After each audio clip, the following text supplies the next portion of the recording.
You're listening to the West Coast Truth. I am your host, Russell Scott, coming to you from www.westcoasttruth.com. On tonight's program, we have Matt Berkowitz from the Zeitgeist movement. We're going to talk about the monetary system and the new resource-based economy that is being proposed by the Zeitgeist movement. On tonight's program, Matt Berkowitz.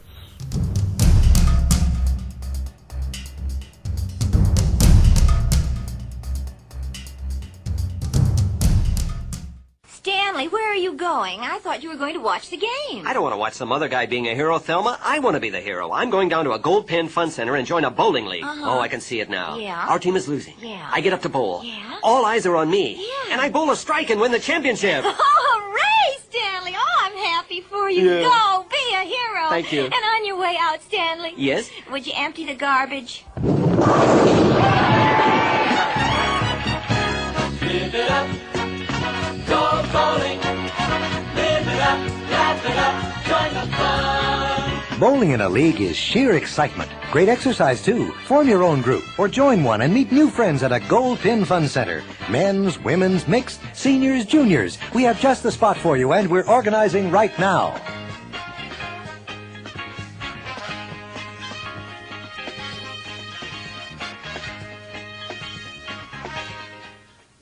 For all you cold sufferers who don't like taking your medicine, we have news that's easy to swallow. You can get NyQuil relief with the great taste of cherries. Cherry NyQuil.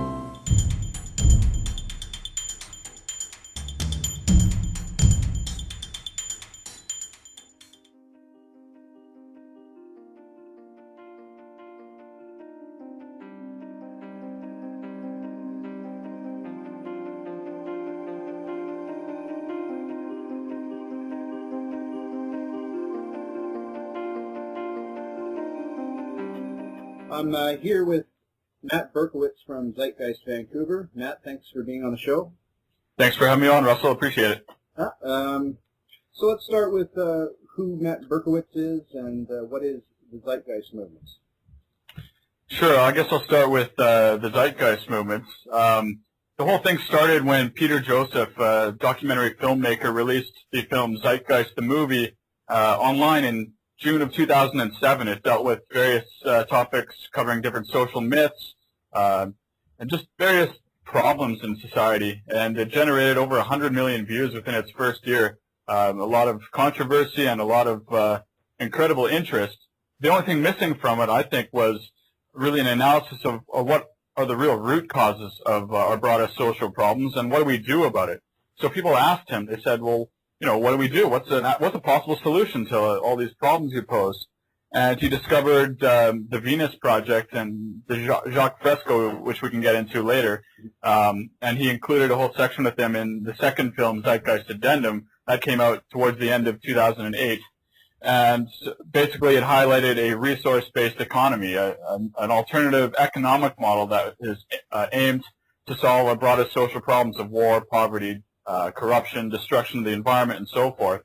And when that was released, almost immediately sprung up the Zeitgeist movement, which is now active in about 70 countries, 1,000 cities worldwide.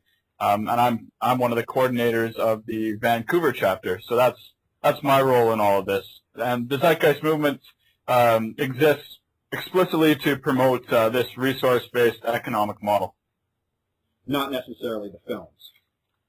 No, well, the films are the work of Peter Joseph, which inspired the movement, which was started, again, explicitly to promote this new socio-economic model. So tell us about the resource-based economy. That's going to be very confusing, I would think, for most people. Okay, I'll try to break it down as in as simplified a manner as I can. We ask different questions in our movement and from the train of thought that we're trying to promote.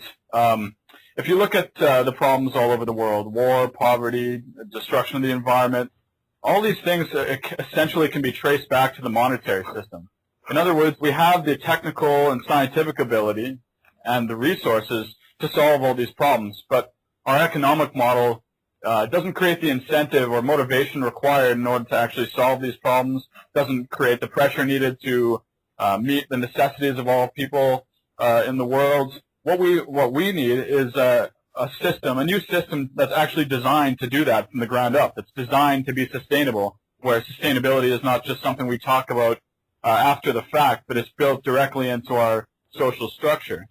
There's many different angles I can go on from there, but basically, we don't ask the question, do we have enough money to solve a problem? We ask, do we have enough resources? And we have the food to feed the world's population many times over. We've got renewable energy potential that could last us thousands of years if we use our technology wisely. And we've got incredible technologies that could raise our standard of living to beyond what even we can imagine today. Again, what's stopping us is our monetary market model that doesn't create the incentive to solve these problems, where the pursuit of profit and money maximization is the forefront interest, regardless of its social and environmental costs. Is the resource-based economy a utopia theory? A utopia implies a final frontier, or that there's a perfect system that's available. We don't think there's such a model. All we're saying is we have certain knowledge in science and technology that's not being realized, and it's time that we update our social system to reflect this knowledge. That's by no means perfect. It's simply the best that we possibly can do with our available knowledge today. Just like you can never build the best computer ever, you can only build the best with what we know up till now. It's always going to get better in the future, and that's that understanding needs to be reflected in our social model. So no, it's not a utopian concept. It's simply a scientific one. Our system today is not based on scientific principles at all. It's based on outdated concepts that were designed hundreds of years ago, based on superstitious assumptions about human behavior, and many different things like that. Does the resource-based economy require that we eliminate money, cash? It does, but rather than ask why should we eliminate it, we should ask the question, why do we actually need it? Why do we need it? Right, and most of the assumptions that people have for why we need money are very completely fallacious, and we can go into the social sciences behind that later on if you'd like. So basically, it wouldn't just remove it; it would transcend the need of having money. And the train of thought underlying this concept is our monetary system today produces scarcity. It's mostly artificial scarcity. Again, we have the resources and scientific, technical knowledge to solve these problems, yet the monetary system is getting in its way. It doesn't allow people to meet their basic human needs. Yet the resources are there. So there's this artificial scarcity built into the system. If there were apple trees all over the city, you wouldn't walk into a grocery store to pay money for them. You'd simply grab them, and you couldn't possibly charge even 20 cents for them, because no one would pay anything for them. So we need to extrapolate this concept. If we provide an abundance of goods and services to people, it cancels the need for a medium of exchange. So no, there's no barter, no debt, no credits, nothing like this. If you have an abundance made available, made accessible to everyone on the planet, you eliminate the need for this medium of exchange, for this scarcity that causes so many social problems. But what would be the incentive for people to do this? What's in it for them? Just the fact that it's like a commune and all their needs are met? Well, that's one way to think of it. There's many different angles I can go on there. Today we think that money is an incentive for creativity, for innovation. But again, if we look at the science of motivation, over and over we find in hundreds of studies that the more you reward people extrinsically, meaning you impose forces on them outside of the individual, rewards, money, incentive plans, bribes, even excessive praise or grades in a classroom, the less they become interested in the tasks they're performing, because the focus now becomes on obtaining that reward rather than actually caring about what they're doing.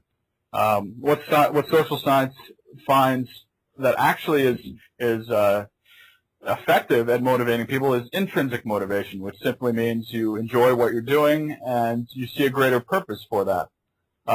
The greatest innovations and creative contributions to society have come from people who weren't pursuing, money interests for the sake of money. They were actually they actually cared about what they were doing. If you look at Einstein, Galileo, the Wright brothers, Tesla. These people weren't primarily concerned with monetary gain. They wanted to actually make a contribution.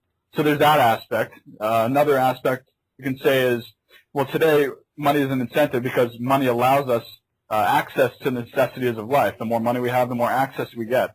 In this society, it's actually designed to meet your needs explicitly without the intermediary of money blocking this accessibility.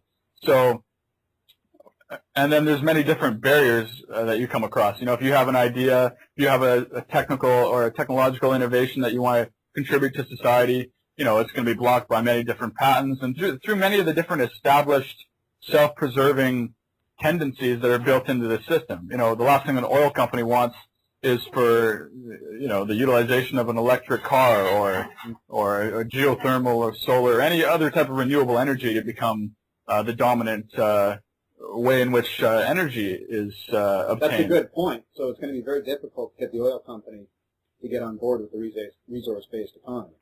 Exactly, but it's an unsustainable attribute. You can't. Oil will eventually run out. We can debate that fact, whether it's 20, 30 years or 60 years. It's a non-renewable resource. Yes. That's right, exactly. So the point being is that there are many different barriers in our system today that block this technological progress, and I can name countless examples of major overhauls in infrastructure that we can make tomorrow if we simply had the technical motivation to do so. We have maglev trains that can go 4,000 miles per hour. Prototypes of this have already been built. They're simply not going to be put into play anytime soon because it's not, quote, economically viable. We've got so many different renewable energy potentials. There's just so many things we can do that weren't hindered. What is the incentive for those that own the big companies and are running these things now to make the transference to the kind of society you're talking about? No, I know what you mean. It's not a moral argument I would try to make. It's a technical one. Yeah, the way they operate is greed based.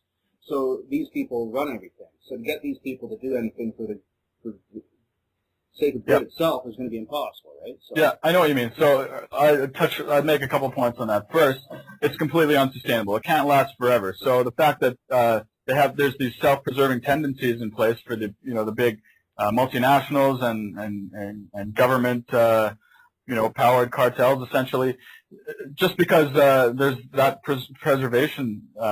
self-preservation pressure in place, it's still an unsustainable social system. Oil will run out. We're destroying the environment at an exponentially deteriorating pace, So there's the unsustainable reality of the model. So the question I have is, how much longer can it occur? The other side of it is, even the people at the top would live, so much better than they do today. And proof of that is look at kings 200 years ago. They would live better today. You live better today as a middle class person in our society today simply because the state of technology is so much advanced. So, in a resource-based economy where you unleash science and technology to its full potential, which is frankly beyond what anyone can even imagine today, their standards of living would be unprecedented. Remember, even the people at the top, they have to succumb to all the pressures in our system, all the debt, all the pressures that are imposed by the monetary system, poisonous drinking water, poisonous food, all these different social problems. They're not immune to it in the top echelon of power. Do you see any problems with the resource-based economy? Well, the problem then is, what are the shortcomings of science? Science is a methodology, and a resource-based economy is simply a social structure that embodies the scientific method. So whether you can say that science has shortcomings, well, science has no ego. It has no arrogance in that sense. It's simply a way of knowing that is becoming more and more advanced the more we learn about nature and just everything in our universe. So the shortcomings, I wouldn't say it's a perfect system. It's simply the best that we know that we can do up till now. and the shortcomings are only insofar as our lack of knowledge about reality. Well, it's clearly a form of technocracy, which came out. What, depends what you mean by that. Well, I think it was Howard Scott. He came out with technocracy just after the First World War, and then in the 30s it became quite popular. But, yeah, I'm familiar with it a little bit. I guess M. King Hubbard was largely involved in that, and he did some great work. Some problems, very simply, that they had, I think they were proposing the use of energy credits, and we don't think that's even necessary. You can simply surpass the need for any type of medium of exchange. But one side point I'll make is that it's kind of irrelevant to try to liken this concept to any other concept. What's important is to focus on the train of thought, to understand the reasoning behind what we're advocating, rather than try to say it. For the resource-based economy is that they built off the ideas of technocracy, then it would be following the logic. Oh, sure. I mean, every idea comes from somewhere and is influenced by, past ideas, past innovations, and everything. So Jacque Fresco was certainly influenced by technocracy. He even went to some of their meetings and took some of his ideas from their organization. But insofar as what a resource-based economy is, it's slightly different in one major sense, is what I mentioned there about energy credits.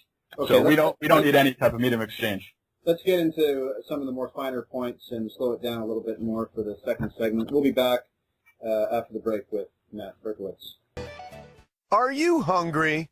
So hungry your brain's telling you that the steering wheel is actually a giant pretzel? Sounds like you need some real food real quick. The brand new Subway snack menu has scrumptious toasties, tasty meatballs, and new yummy nachos from just 89 cents. See?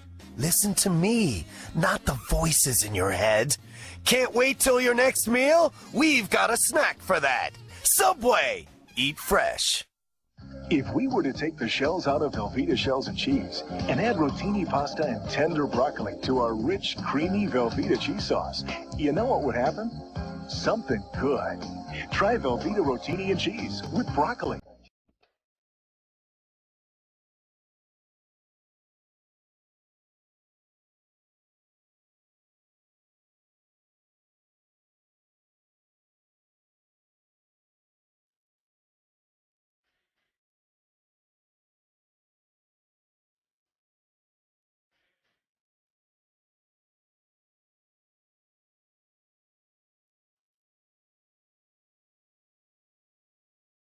Back with Matt Berkowitz from Zeitgeist Vancouver. Matt, let's talk about money and the current system that we're in now and why it's no longer sustainable. There's many different attributes I can focus on about our current monetary system. Number one being that it's a debt machine.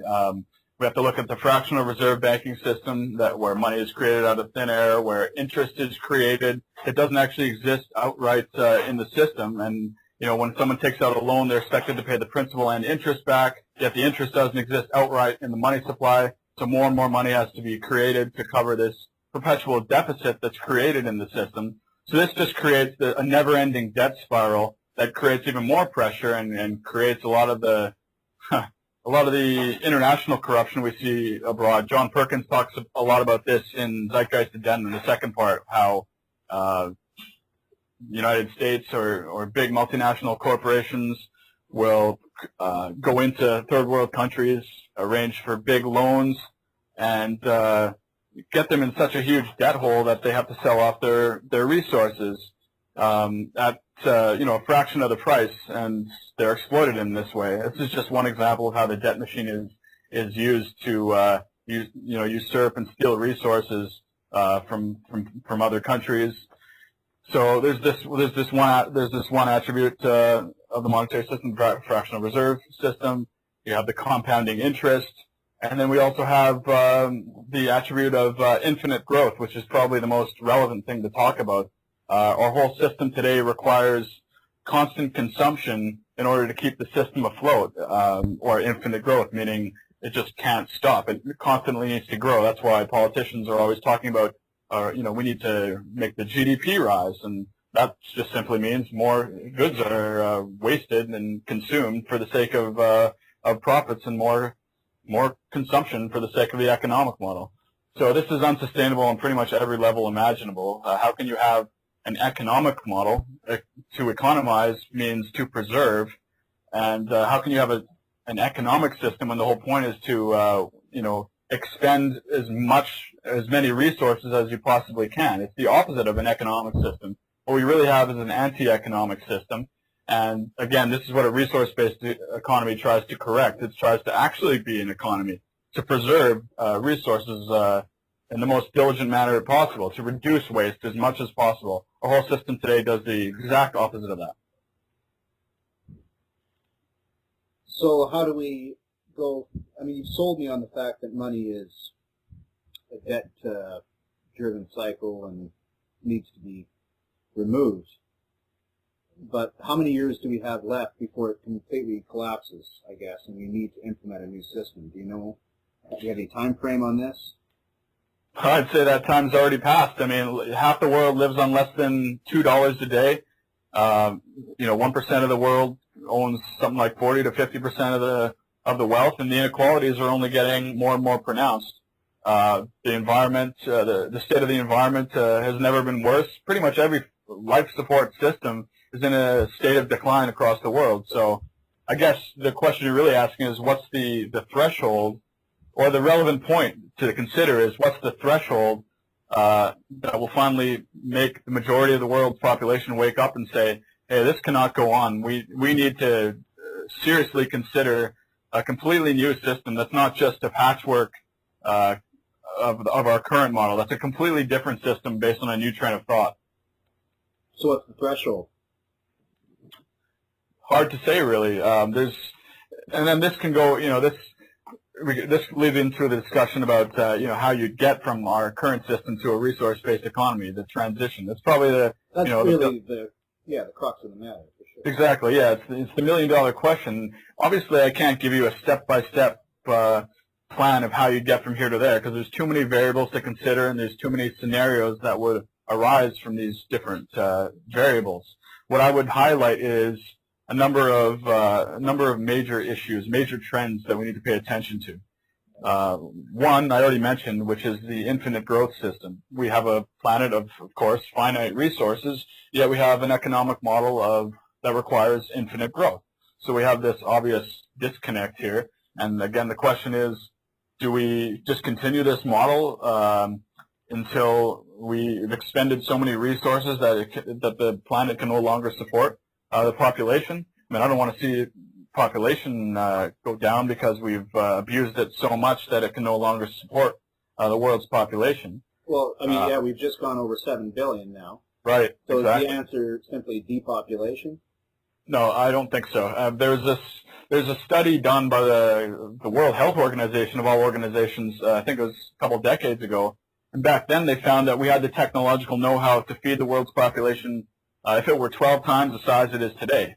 So we can meet the needs of everyone on the planet many times over, but not within our current system. That's why people bring up the problem of depopulation, as though that's a relevant issue. And it is in a sense because our system today cannot support us, so they think it's overpopulation.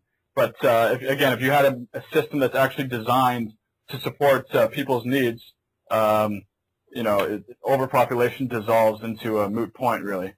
So you have this infinite growth model that's really causing this problem. Another thing, another thing I'd mention is this is one of the most relevant ones: the issue of technological unemployment, which simply means the displacement of human labor through machine automation or mechanization. Yep. And this trend can be seen very clearly throughout. 500 plus employees with BC Hydro laid off because of the smart meter. Exactly, that's a perfect example. And if we look at where most of the workforce was 100 years ago, 150 years ago, they're mostly in manufacturing and agriculture, whereas today the great majority is in the service sector. And all manufacturing, agriculture, most of that is automated now, and now even the service sector is being automated through bank kiosks, telephone operators, even more complex things like restaurants in various pockets of the world are being automated. Grocery stores can be automated. If we actually unleash this potential, fully, a lot more people would lose their jobs. But again, there's this clash between the motives of the monetary market system, where people need to have a job and to get money, submit their labor for that. And the other side of the coin is the whole point of technology is to free us from these arbitrary, mundane tasks and actually make our lives better. So let's look at the service sector. Have you seen the movie WALL-E? I haven't actually, no. Well, they're in a spaceship, and there's the last survivors of Earth are in this ship, and they're all fat. They're all obese, and machines are massaging them, feeding them as much as they want. Is that the Zeitgeist future? Because machines are going to take care of everything, and nobody will have to work. So what will happen to people if their every need is taken care of through technology? Okay, well, that's a different question, and I can go off on that tangent if you like. Perhaps I went off on that field.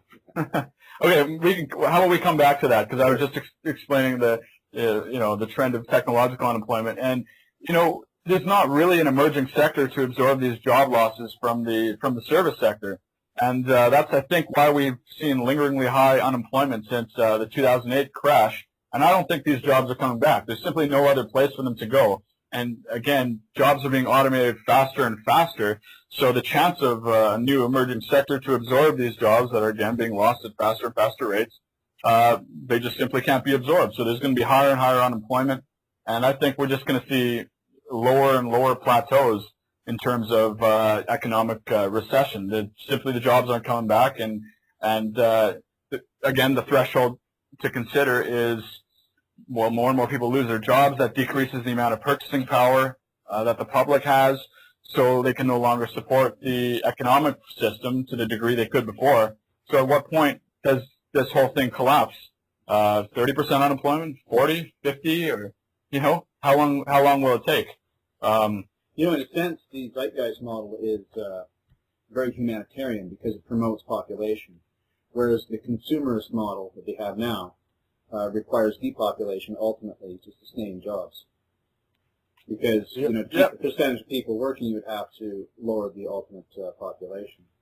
Well, certainly, and it's a dehumanizing model in many aspects because it simply treats people as monetary or business units that are used to exploit, through advertising and marketing, through the consumption model. So the system's simply not designed to treat people as human beings, and that we need to respect their basic human needs. So that's technological unemployment. Another thing is peak oil, the depleting oil reserves. That, of course, we mentioned oil is a finite resource, and a lot of the data that can be evaluated shows that perhaps we have 20 or 30 years left before we see ridiculously high prices for gasoline, to the effect that most people can't afford to buy it. And, there's so many problems with it because we need to move into a new energy infrastructure, yet the current model won't allow it. The International Energy Agency, I think they conducted a study a few years ago that found that it would require $30 trillion in 20 years to overhaul the current energy infrastructure from, oil, which is, it's the whole system requires oil, to something more renewable, whether it's geothermal, solar, wind, wave, tidal, or many different other possibilities we have. So do you think that's really going to happen in a monetary system? I mean, I can't see it happening because there's simply no pressure to create that. They can just borrow the money. Well, exactly, but whether the incentive is there to actually do that, I don't think so. The point at which we finally decide to do that, it might be too late. We have, we do need to use the oil we have left to convert the energy infrastructure. Again, if the motives aren't there, it simply will not happen. If something doesn't have a monetary incentive, it simply will not be done. So you're not sold on the whole smart car hybrid vehicle phase? You don't believe that's doing anything? Or is that the beginnings of the new system? I think that's simply using this more, this heightened awareness that we need to be more sustainable and simply exploiting it from a marketing's perspective. I don't think that's really going to do anything in the long run because it still requires everyone to own their own automobile. which is it's tremendous waste when you really think about it. All automobiles are just sitting in the parking lots or not being used for 95% of their lifespan. It would be much more efficient to create a holistic transportation system like maglev trains or monorails throughout the city that could take people where they needed to go at a much faster rate with a fraction of the energy expenditure that's required today through cars and airplanes. Mm-hmm. So I'm not really sold on whether it's actually going to do anything in the long run, because the whole reasoning for why it's being done is not the correct one. It simply can't. You can't have sustainability in this system. It goes against the very logic of the whole structure, which is consumption and expenditure of resources at as fast a rate as can be generated. So again, to talk about a sustainable business to me is an oxymoron. We'll come back for a third segment, Matt, and let's talk a little bit about human values and some of the incentives that people will have in the new resource-based economy. We'll be back with Matt Berkowitz after the break.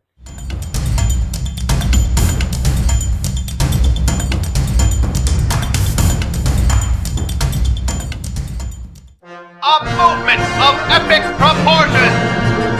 Over 30 years in the making. The left despises him, although they share a lot of common ground.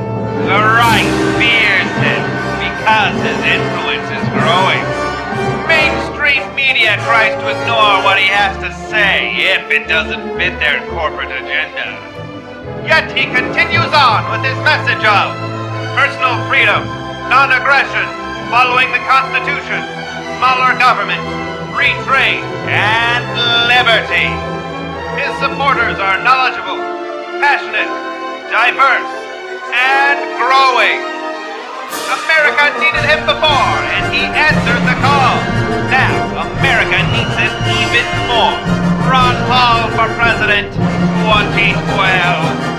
The revolution continues. What a mess. My son's band uniform had an orange cummerbund that fell right in the middle of 4 Mile Post Road. And it lay there overnight, with cars and trucks running all over it.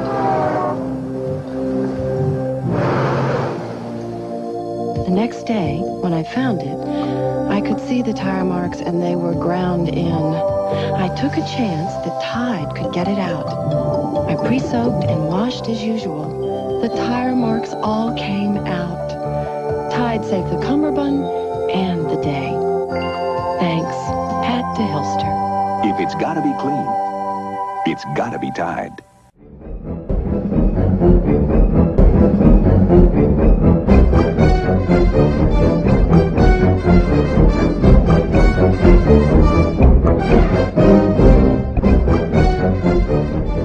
We're back with Matt Berkowitz from Zeitgeist Vancouver. Matt, how do we make the transition from the current monetary system into the resource-based economy?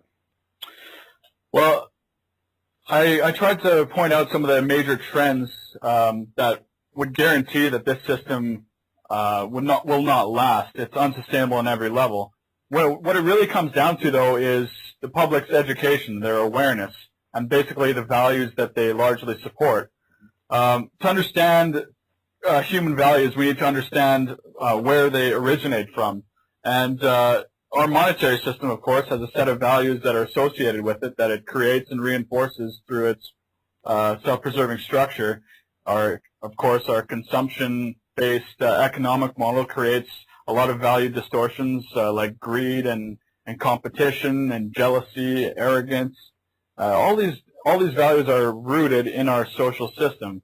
And if we want to get rid of them, we need to design an environment that creates the best in human values. Again, this is what a resource-based economy is designed to do. Not only is it aimed to look at the root causes of many different social problems like war, poverty, destruction of the environment, it also looks at the root causes to human behavior. What makes us behave the way we do, what creates our values, and what would be an appropriate environment to correct a lot of the value distortions we have. So a main one that I would highlight is the competition-based economic model that can be seen in so many different levels throughout society today. Of course, you have the economic system where companies have to compete against each other for market share. You have governments at the international level fighting for economic dominance.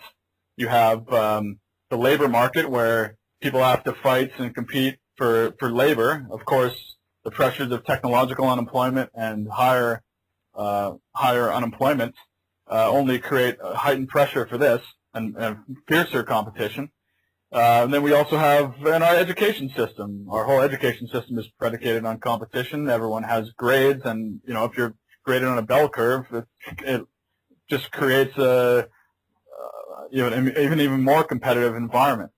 So we need to look at the science behind competition and understand whether it actually has any benefits to social operation, or whether cooperation might be a more productive model to base our social system upon. And I'd like to reference a great book I've read about, I guess, over a couple of years ago now, called No Contest, The Case Against Competition by Alfie Kohn. He's a sociologist. And basically that whole book is dedicated to shattering a lot of the myths people have about competition. Is it part of human nature? Is it more productive than cooperation? Is it more fun? And she systematically goes through these points in the book and finds that none of them are true. None of our assumptions about competition really hold ground when we look at the studies and when we look at society as a whole. To start with the economic one, which is what the Zeitgeist movement focuses on most abundantly, I guess, is, if you have a competitive-based system, it automatically makes all goods and services inferior immediately, because you always have to adhere to cost efficiency. Cost efficiency simply refers to the obvious fact that companies need to lower their costs in order to maximize profits. And the more you do this, the more you create an inferior product, and the less you're able to create a sustainable product with the most with materials that have a high integrity that will not break down. Of course, then you get things like planned obsolescence, where companies strategize about how long to make their product last until it breaks down, and it requires the consumer to purchase the product again, just for the sake of consumption.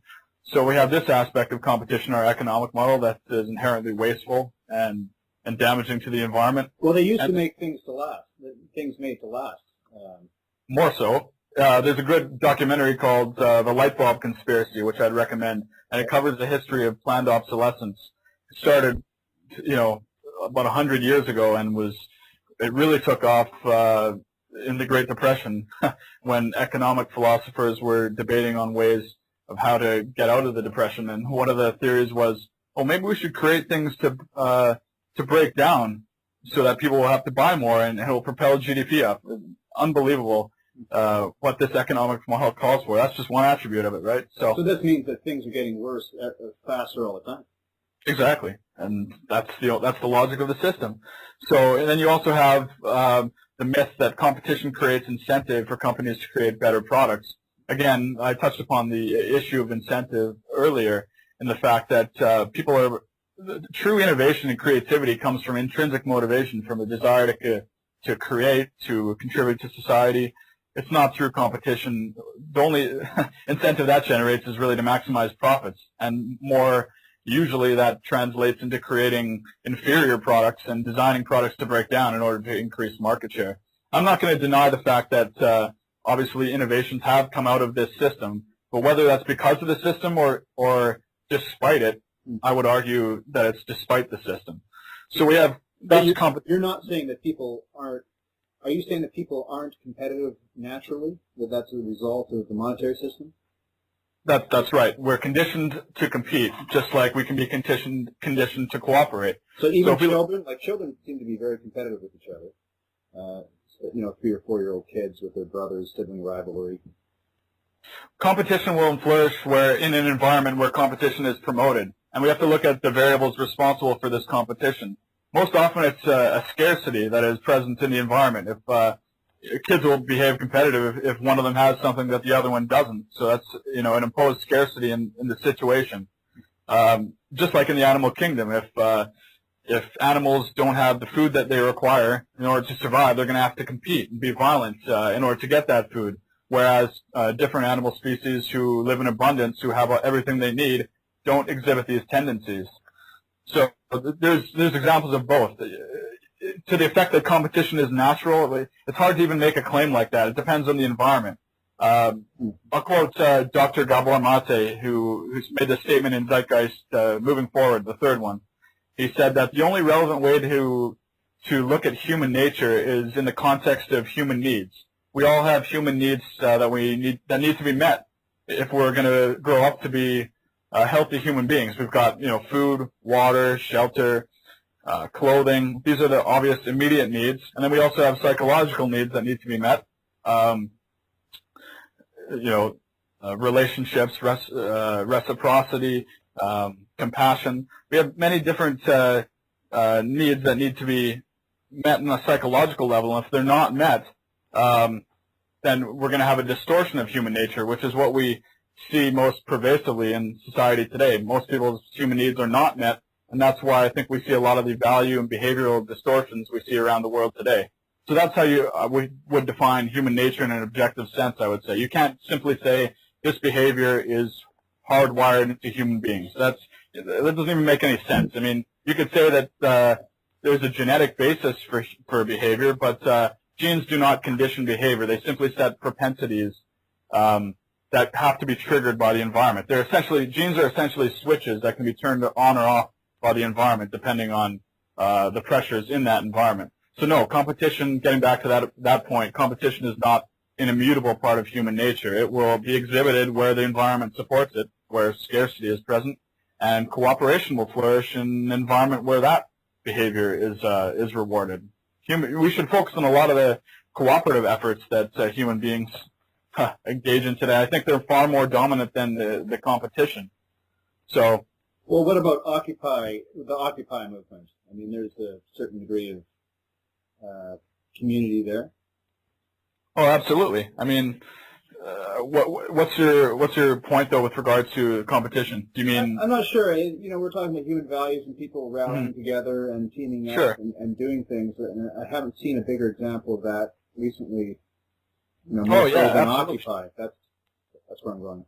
Yeah, that's a great example. And even within the competitive structure, obviously people within the same company have to work together. Granted, they're working to defeat an enemy, but the cooperation is implicit within that company, such that they have to work together. So we can definitely be conditioned to cooperate. It's just a matter of arranging a social structure such that behavior is favored. And again, the science shows that cooperation is much more productive than competition. And I would recommend that book, No Contest: A Case Against Competition. So this is one major value that needs to be shifted if we expect to make this transition, if we expect to evolve as a species and avoid a lot of the problems or solve a lot of the problems that plague our society today. Is money the root of all evil? Gesturally speaking, I can agree to that. I wouldn't say that there's any such thing as evil in a religious context, but it's in terms of the negatives in society, if that's how you define it, then yes, it certainly seems to be the root cause of pretty much every broad social problem today. And social problems are criminal, so we're talking about crime. If we can eliminate money, then can we eliminate crime? I definitely think so. If you look at, again, if you trace back most crime to its lowest common denominator, you'll eventually get back to the monetary system, probably 95% of the time. If you research the work of James Gilligan, Dr. James Gilligan, he was a prison psychiatrist for about 20 or 25 years, and he studied the most violent people that the United States prison system produces, and he's found that in no instance was there a genetic basis for these supposed criminal acts that these violent men committed. It had to do with a horribly abusive and neglectful upbringing that they had to endure, whether it be neglectful parenting, physical or sexual abuse, and whatnot. So again, we need to understand the basis for supposed criminal acts. Crime is simply a result of social insufficiency, meaning that if people don't have their needs met, they're going to resort to these types of responses in order to appease themselves. Addiction is another reaction, and Gabor Mate talks a lot about this in Zeitgeist moving forward. The question is really about addiction is not why the addiction. The question is really why the pain, and we need to understand what it is in these people's environments that made them become addicts, that made them become violent criminals, and basically all the other value distortions we see today. Crime is just one manifestation of this. So what kind of standard of living would people expect in a resource-based economy?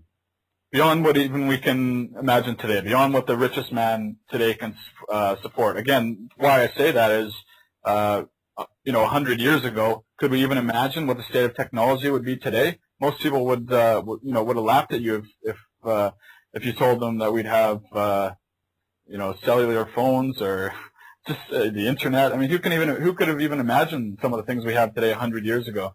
Likewise, we probably can't even imagine some of the things we'd have as little as, say, 20 or 30 years away, and especially if we emancipate ourselves from the stranglehold that the monetary system imposes upon us. If we unleash science and technology to its true potential, we might not even be able to recognize much of the technology in the near future, because its potential is truly profound.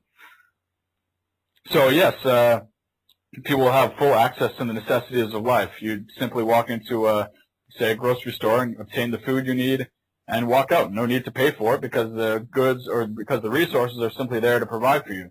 But why would you be the grocer? What would be the reason that you would have a job, or who would dispense the food? A machine? Okay. Well, you wouldn't have a job, at least not like we have it today.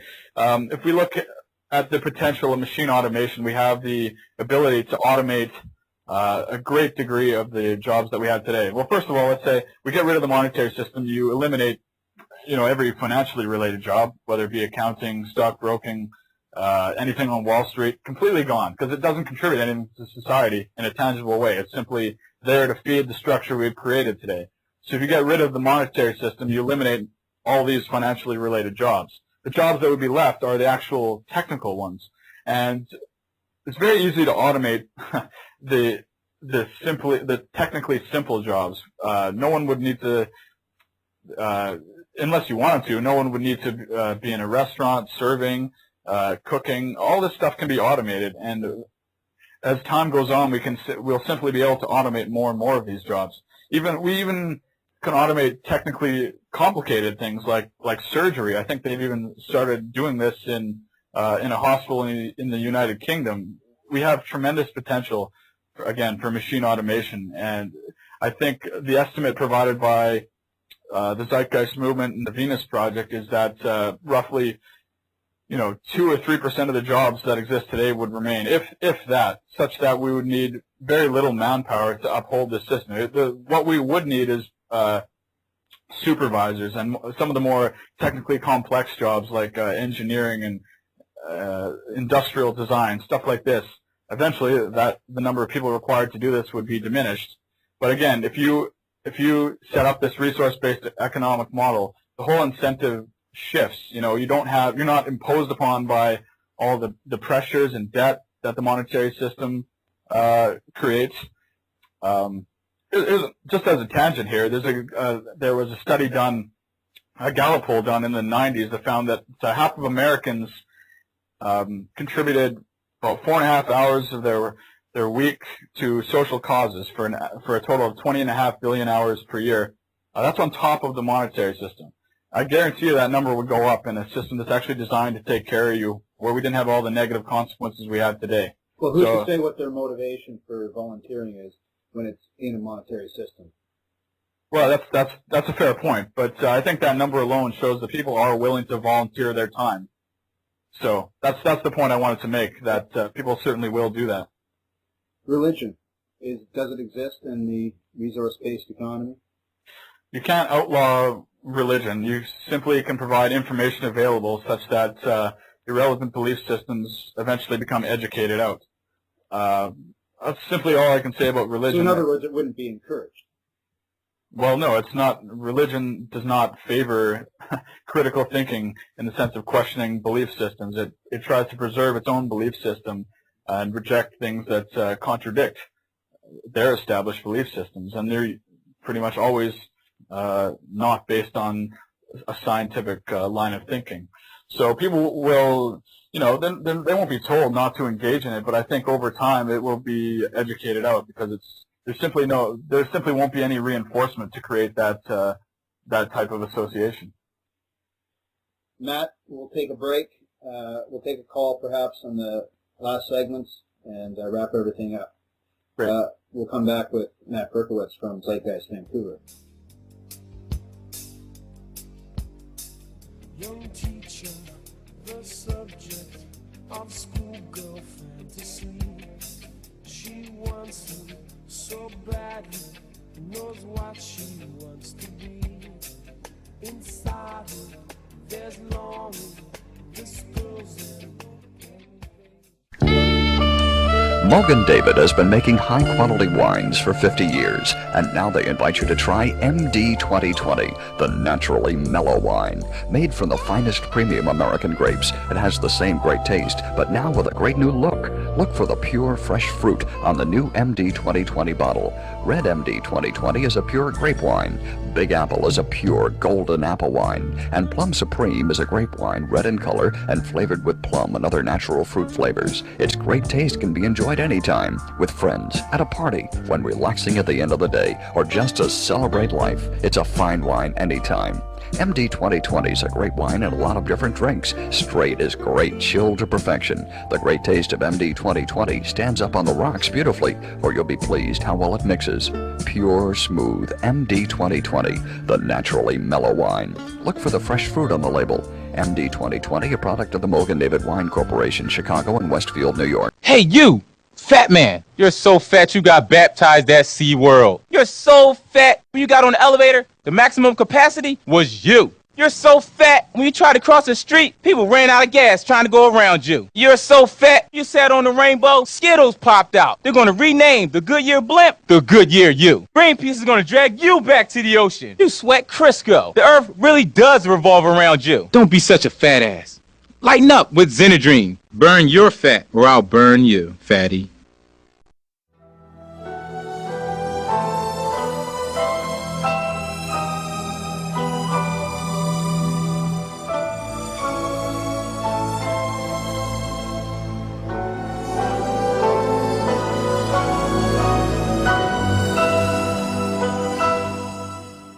We're back with Matt Berkowitz from Zeitgeist Vancouver. Matt, you've mentioned MagLab Train. Perhaps could you talk to starting over again? All right. It must be just the beginning, eh? Just the beginning, yeah. Just a lot of boodle. We're back with Matt Berkowitz from Zeitgeist Vancouver. Matt, we were talking about, well, you've mentioned MagLab Train a couple of times. What are some of the new technologies that would free humanity from the monetary system?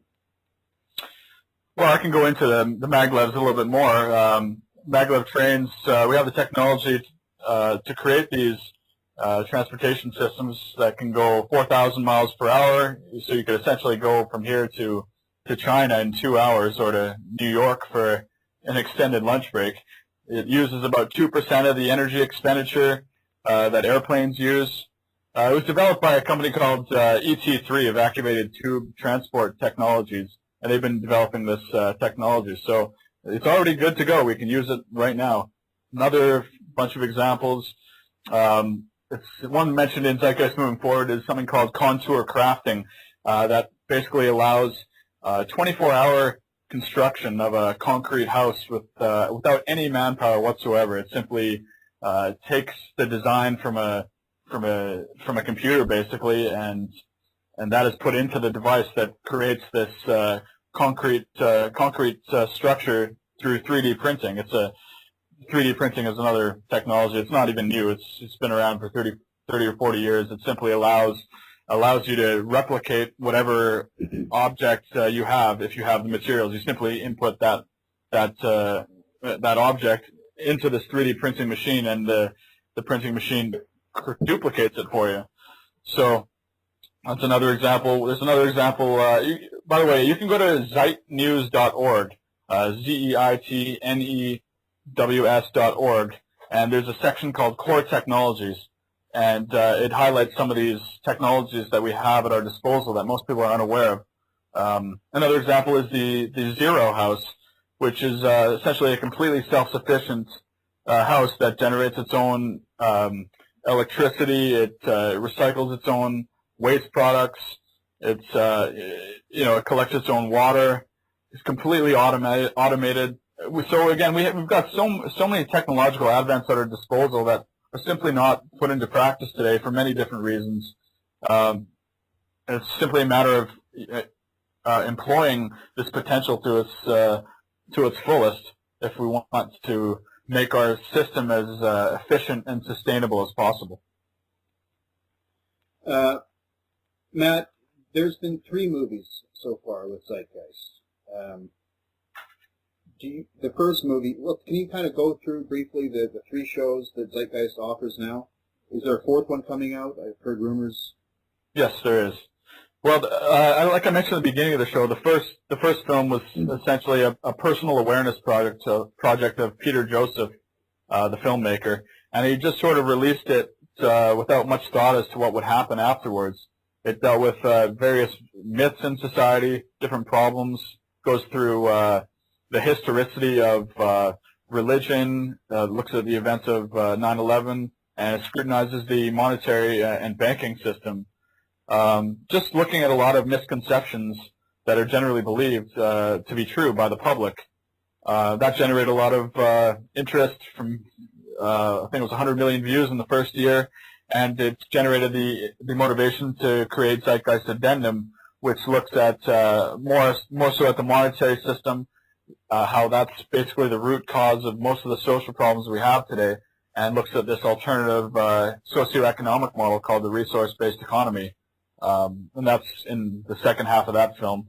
Zeitgeist Moving Forward just came out in last January 2011, and that's probably the most comprehensive of the 3. It looks first at our concepts about human nature, basically looking at what creates our values and behaviors, a lot of misconceptions, and social mythology about these attributes, many of which we talked about today. It segues into a section that looks at, well, is our system today actually designed to meet these values? And a look at all the problems in our society today obviously shows that it's not. And then it segues again into this resource-based economy and explains more in detail exactly how it would operate. Its mechanics, the structure of it, the distribution and production systems that would function, the whole train of thought basically for this resource-based economy. And the 4th film, which will be released either in late 2012 or early 2013, will look, broadly speaking, at human values, which is, again, the most, I think, pertinent issue to discuss when considering a transition from our system today to a resource-based economy, is what people believe to be true, what their principles of preference, their value orientations.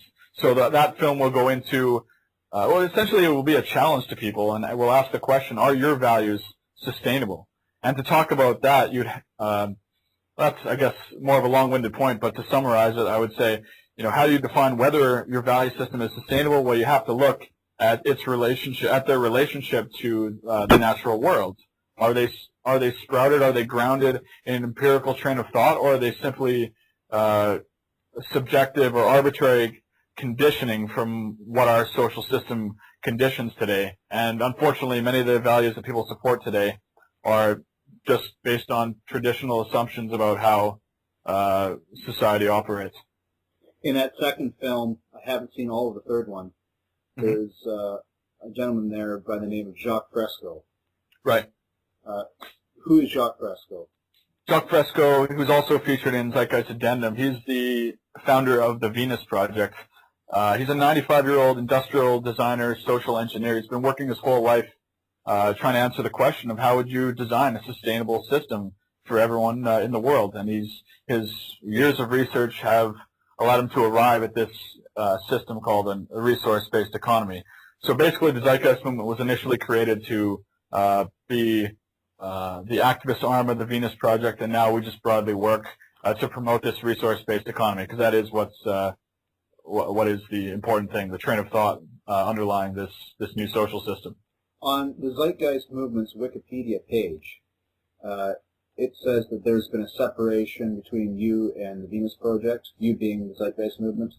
Mm-hmm. Yeah, I mean, I wouldn't highlight it too much because really nothing's changed since then. Basically, it just arose from... Wikipedia actually says that very little has changed, but there has been some official separation between the two. Yeah, it just arose from miscommunication on behalf of the Venus Project, and it just didn't... basically, they just wanted to create a more pronounced distinction between the two organizations. Nothing has changed in the sense of what both organizations work towards. We very much still promote the Venus Project in terms of referencing their material, especially because they came up with the resource-based economy. But again, the important thing is the train of thought, and nothing has changed in that sense. So then let's get into the Zeitgeist movement itself. Mm-hmm. What does the Zeitgeist movement do? What are some of the more day-to-day operations, some of the initiatives that they're doing? Yeah, well, broadly speaking, we're a social movement first and foremost. So all our efforts involve educating the public, getting this awareness out there, because that is the most relevant thing to consider. It's not the technology that needs to be developed, because it's already there. What needs to be changed is the value system that the public still supports. So all our efforts revolve around this. Locally here, Zeitgeist Vancouver sets up at the Vancouver Art Gallery on a weekly basis to spread information to passersby, answer questions, disseminate materials.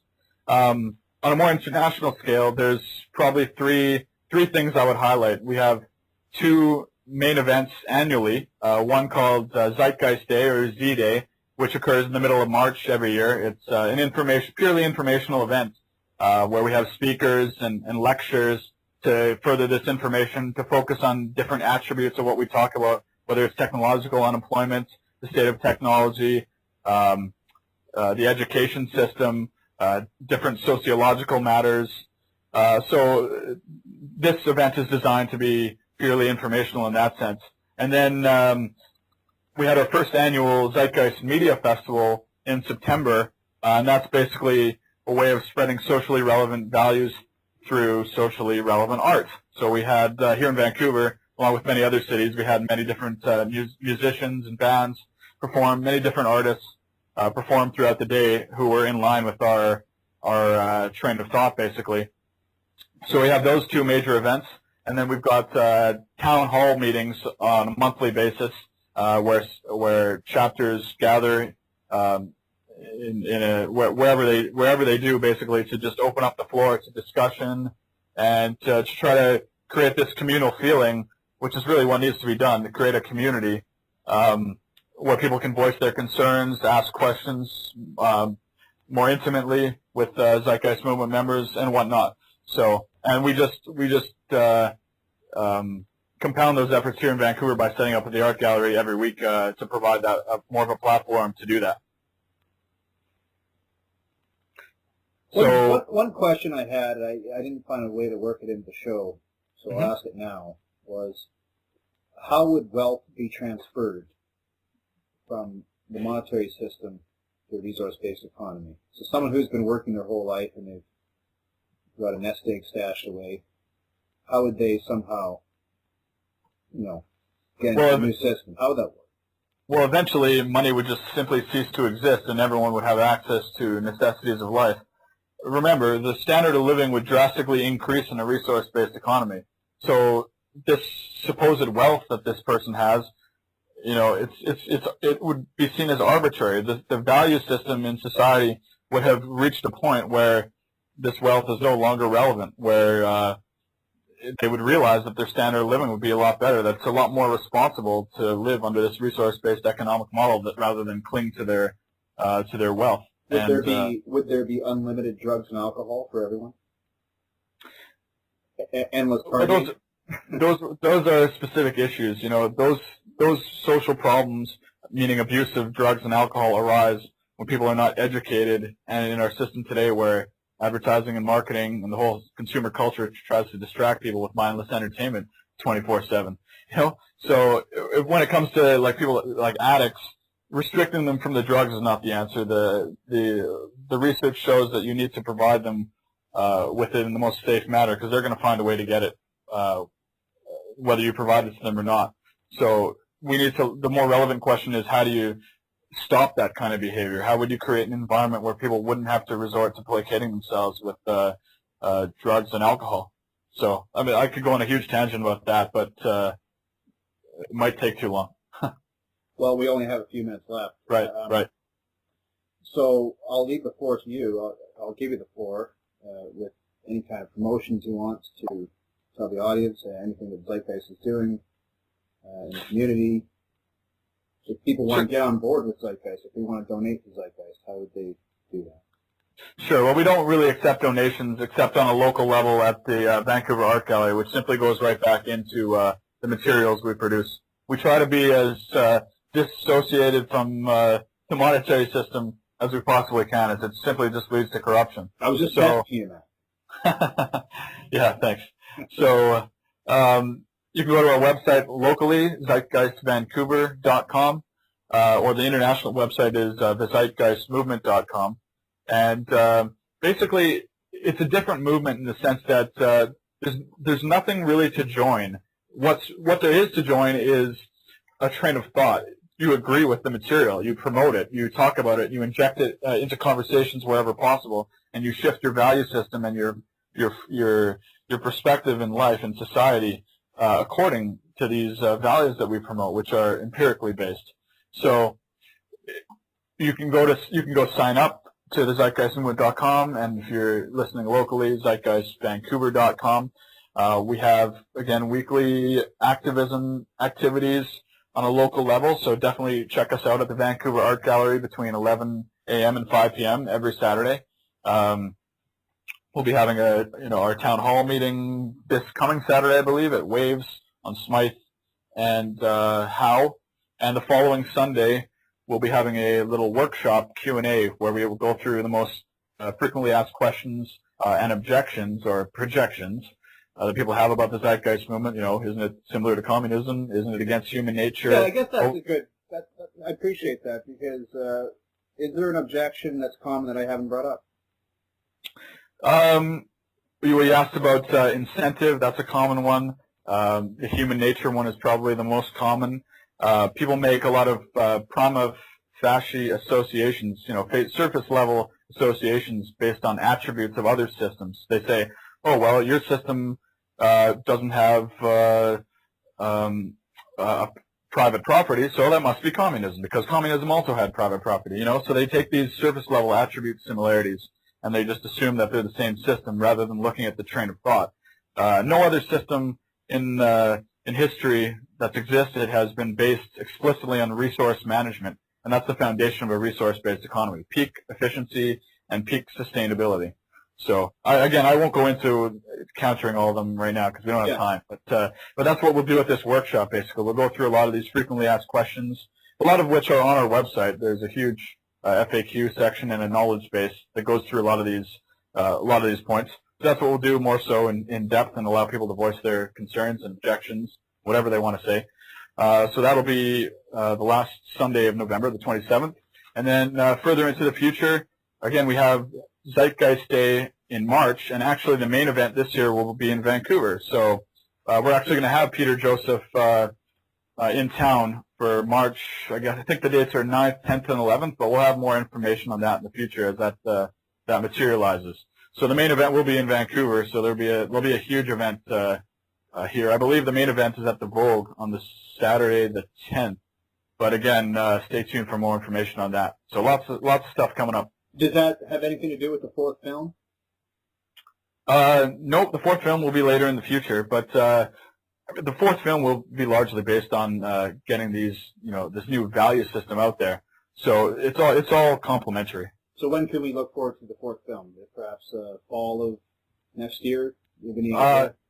End of 2012 or beginning of 2013, depending on how quickly Peter works. So.